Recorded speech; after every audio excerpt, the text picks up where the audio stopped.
Hi friends, welcome back to my YouTube channel.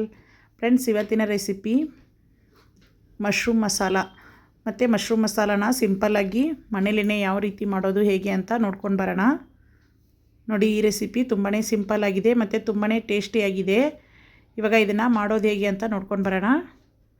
ನಾನಿಲ್ಲಿ ಮೊದಲೇದಾಗಿ 250 gram ಆಗುವಷ್ಟು ಮಶ್ರೂಮ್ನ ತೊಗೊಂಡಿದ್ದೀನಿ.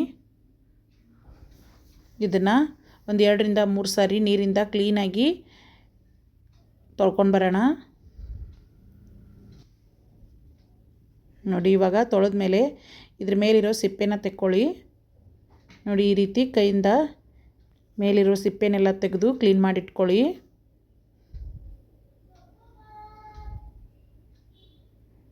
ಇದೇ ರೀತಿ ಎಲ್ಲ ಮಶ್ರೂಮ್ನ ಕ್ಲೀನ್ ಮಾಡ್ಕೊಳ್ಳಿ.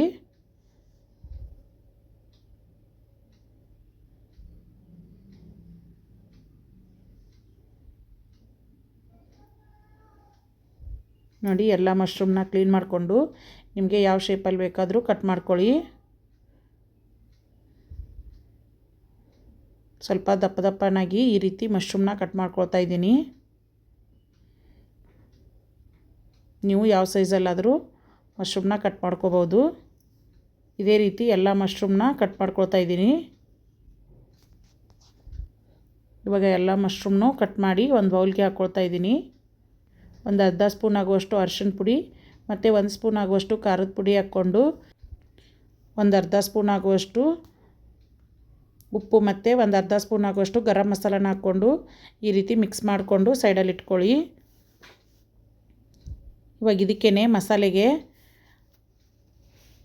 ಒಂದು 2 ಟೊಮಾಟೊ ಮತ್ತು ನಾನಿಲ್ಲಿ ಹುಳಿ ಟೊಮಾಟೋನ ತೊಗೊಂಡಿದ್ದೀನಿ. ಒಂದು 2 ಹುಳಿ ಟೊಮಾಟೊ ಮತ್ತು ಒಂದು ದೊಡ್ಡ ಸೈಜ್ ಈರುಳ್ಳಿನ ಈ ರೀತಿ ಕಟ್ ಮಾಡಿಕೊಂಡು ಮಿಕ್ಸಿ ಜಾರಿಗೆ ಹಾಕ್ಕೊಂಡಿದ್ದೀನಿ. ಮೊದಲೇ ಒಂದು 10 ನಿಮಿಷ ಈ ರೀತಿ ಗೋಡಂಬಿನ ನೀರಲ್ಲಿ ನೆನೆ ಇಟ್ಕೊಂಡಿದ್ದೆ. ಇದನ್ನು ಇದಕ್ಕೆ ಸೇರಿಸ್ಕೊಳ್ಳಿ. ಇವಾಗ ಒಂದು ಅರ್ಧ ಸ್ಪೂನ್ ಆಗುವಷ್ಟು ಜೀರಿಗೆನ ಹಾಕ್ಕೊಂಡು ಮಿಕ್ಸಿಗೆ ಹಾಕ್ಕೊಂಡು ಬರೋಣ. ನೋಡಿ, ಈ ರೀತಿ ಸ್ಮೂತ್ ಪೇಸ್ಟಾಗಿ ಮಿಕ್ಸಿಗೆ ಹಾಕ್ಕೊಳ್ಳಿ.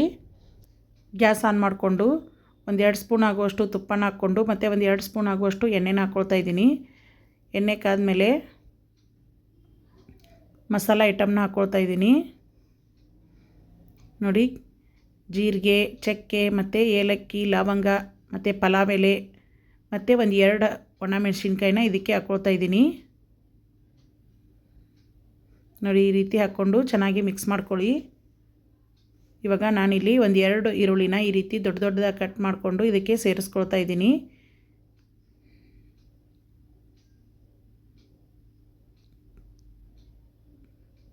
ನೋಡಿ, ಈರುಳ್ಳಿ ಹಸಿ ವಾಸನೆ ಹೋಗೋವರೆಗೂ ಚೆನ್ನಾಗಿ ಮಿಕ್ಸ್ ಮಾಡ್ಕೊಳ್ಳಿ.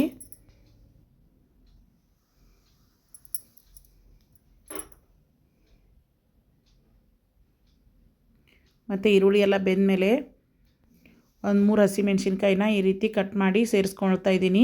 ಮತ್ತು ಶುಂಠಿ ಬೆಳ್ಳುಳ್ಳಿನ ಫ್ರೆಶ್ಶಾಗಿ ಜಜ್ಕೊಂಡು ಹಾಕ್ಕೊಳ್ತಾ ಇದ್ದೀನಿ. ಈ ರೀತಿ ಮಸಾಲೆಗೆ ಶುಂಠಿ ಪೇಸ್ಟ್ ಹಾಕ್ಕೊಳ್ಳೋಕ್ಕಿಂತ ಈ ರೀತಿ ಜಜ್ಜಿ ಶುಂಠಿ ಮತ್ತು ಬೆಳ್ಳುಳ್ಳಿ ಪೇಸ್ಟ್ ಹಾಕೋದ್ರಿಂದ ತುಂಬಾ ಫ್ಲೇವರ್ ಚೆನ್ನಾಗಿ ಬರುತ್ತೆ. ನೋಡಿ, ಇದೆಲ್ಲ ಹಸಿ ವಾಸನೆ ಹೋಗೋವರೆಗೂ ಎಣ್ಣೆಲೇ ಚೆನ್ನಾಗಿ ಫ್ರೈ ಮಾಡ್ಕೊಳ್ಳಿ. ಇವಾಗ ಮಿಕ್ಸಿ ಮಾಡ್ಕೊಂಡಿರೋ ಪೇಸ್ಟ್ನ ಇದಕ್ಕೆ ಸೇರಿಸ್ಕೊಳ್ತಾ ಇದ್ದೀನಿ.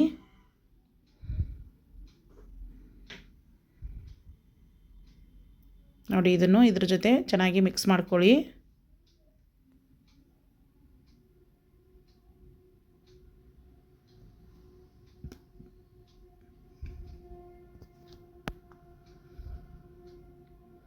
ಇವಾಗ ಖಾರಕ್ಕೆ ನಾನಿಲ್ಲಿ 1 ಸ್ಪೂನ್ ಆಗುವಷ್ಟು ಖಾರದ ಪುಡಿ ಮತ್ತು ಒಂದು ಅರ್ಧ ಸ್ಪೂನ್ ಆಗುವಷ್ಟು ಗರಂ ಮಸಾಲ ಮತ್ತು ಒಂದು ಅರ್ಧ ಸ್ಪೂನ್ ಆಗುವಷ್ಟು ಧನಿಯಾ ಪುಡಿನ ಹಾಕ್ಕೊಳ್ತಾ ಇದ್ದೀನಿ.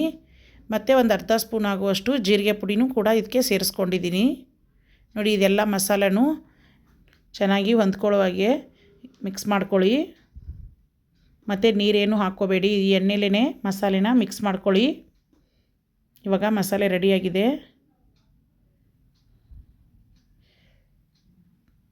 ನೋಡಿ, ಈ ರೀತಿ ಎಣ್ಣೆ ಎಲ್ಲ ಬಿಟ್ಕೊಂಡ್ಮೇಲೆ ನಿಮಗೆ ಬೇಕಾದಷ್ಟು ನೀರನ್ನ ಹಾಕ್ಕೊಳ್ಳಿ. ನೀರು ಹಾಕ್ಕೊಂಡ್ಮೇಲೆ ಮಿಕ್ಸ್ ಮಾಡಿಕೊಂಡು ಒಂದು ಲಿಡ್ ಕ್ಲೋಸ್ ಮಾಡಿ ಒಂದು 2 ನಿಮಿಷ ಕುದಿಯೋಕೆ ಬಿಡೋಣ. ನೋಡಿ, ಇವಾಗ ಮೊದಲೇ ಮಿಕ್ಸ್ ಮಾಡ್ಕೊಂಡಿರೋ ಮಶ್ರೂಮ್ನ ಇದಕ್ಕೆ ಸೇರಿಸ್ಕೊಳ್ತಾ ಇದ್ದೀನಿ. ಮೊದಲೇ ಮಶ್ರೂಮ್ಗೆ ಈ ರೀತಿ ಮಸಾಲೆನ ಮಿಕ್ಸ್ ಮಾಡ್ಕೊಂಡು ಇಟ್ಕೊಳ್ಳೋದ್ರಿಂದ ಅದು ಸಪ್ಪೆ ಆಗಲ್ಲ, ತುಂಬಾ ಚೆನ್ನಾಗಿ ಸ್ಪೈಸಿಯಾಗಿರುತ್ತೆ. ನೋಡಿ ಇವಾಗ ಚೆನ್ನಾಗಿ ಮಿಕ್ಸ್ ಮಾಡ್ಕೊಳ್ಳಿ. ನಿಮಗೆ ಗ್ರೇವಿ ದಪ್ಪ ಆದರೆ ಸ್ವಲ್ಪ ನೀರನ್ನ ಹಾಕ್ಕೊಂಡು ಅಡ್ಜಸ್ಟ್ ಮಾಡ್ಕೊಳ್ಳಿ. ಯಾರೆಲ್ಲ ನನ್ನ ಚಾನಲ್ನ ಮೊದಲೇದಾಗಿ ನೋಡ್ತಾ ಇದ್ದೀರಾ ಪ್ಲೀಸ್ ಸಬ್ಸ್ಕ್ರೈಬ್ ಮಾಡಿಕೊಂಡು ಸಪೋರ್ಟ್ ಮಾಡಿ. ಪಕ್ಕದಲ್ಲಿರೋ ಬೆಲ್ ಬಟನ್ ಮೇಲೆ ಕ್ಲಿಕ್ ಮಾಡಿ, ಆಲ್ ಅನ್ನೋ ಆಪ್ಷನ್ ಮೇಲೆ ಕ್ಲಿಕ್ ಮಾಡ್ಕೊಳ್ಳಿ. ಇದೇ ರೀತಿ ಹೊಸ ಹೊಸ ರೆಸಿಪಿನ ಶೇರ್ ಮಾಡ್ತಾ ಇರ್ತೀನಿ. ಇವಾಗ ಮೇಲೆ 1 ಸ್ಪೂನ್ ಆಗುವಷ್ಟು ಸಕ್ಕರೆನ ಹಾಕ್ಕೊಳ್ತಾ ಇದ್ದೀನಿ. ಸಕ್ಕರೆ ಹಾಕ್ಕೊಳ್ಳೋದ್ರಿಂದ ಟೇಸ್ಟ್ ಬ್ಯಾಲೆನ್ಸ್ ಆಗುತ್ತೆ ಅಂತ. ಕೊನೆಯದಾಗಿ ತೊಳೆದು ಕಟ್ ಮಾಡಿರೋ ಕೊತ್ತಂಬರಿನ ಹಾಕ್ಕೊಂಡು ಗ್ಯಾಸ್ನ ಆಫ್ ಮಾಡ್ಕೊಳ್ಳಿ. ಗ್ಯಾಸ್ ಆಫ್ ಆದಮೇಲೆ ಒಂದು 2 ನಿಮಿಷ ಬಿಟ್ಟು ಸರ್ವ್ ಮಾಡ್ಕೊಳ್ಳಿ. ಈ ಮಶ್ರೂಮ್ ಮಸಾಲನ ಚಪಾತಿ, ಪೂರಿ ಮತ್ತು ರೋಟಿ, ನಾನ್ ರೋಟಿ ಎಲ್ಲದಕ್ಕೂ ಸೂಪರ್ ಕಾಂಬಿನೇಷನ್ ಅಂತಲೇ ಹೇಳ್ಬೋದು. ನೀವು ಬೇಕಿದ್ದರೆ ಯಾವುದಕ್ಕಾದ್ರೂ ಇದನ್ನು ಮಾಡಿಕೊಂಡು ಸರ್ವ್ ಮಾಡ್ಕೊಳ್ಳಿ. ಮತ್ತು ತುಂಬಾ ಈಸಿಯಾಗಿ ಮತ್ತು ತುಂಬಾ ಸಿಂಪಲ್ಲಾಗಿ ಮಾಡಿದ್ದೀನಿ. ಈ ರೆಸಿಪಿ ನಿಮಗೆ ಇಷ್ಟ ಆದರೆ ಪ್ಲೀಸ್ ಒಂದು ಲೈಕ್ ಮಾಡಿ ಮತ್ತು ನಿಮ್ಮ ಫ್ಯಾಮಿಲಿ ಫ್ರೆಂಡ್ಸ್ ಜೊತೆ ಶೇರ್ ಮಾಡ್ಕೊಳ್ಳಿ. ಇದೇ ರೀತಿ ಹೊಸ ಹೊಸ ರೆಸಿಪಿನ ಶೇರ್ ಮಾಡ್ತಾ ಇರ್ತೀನಿ.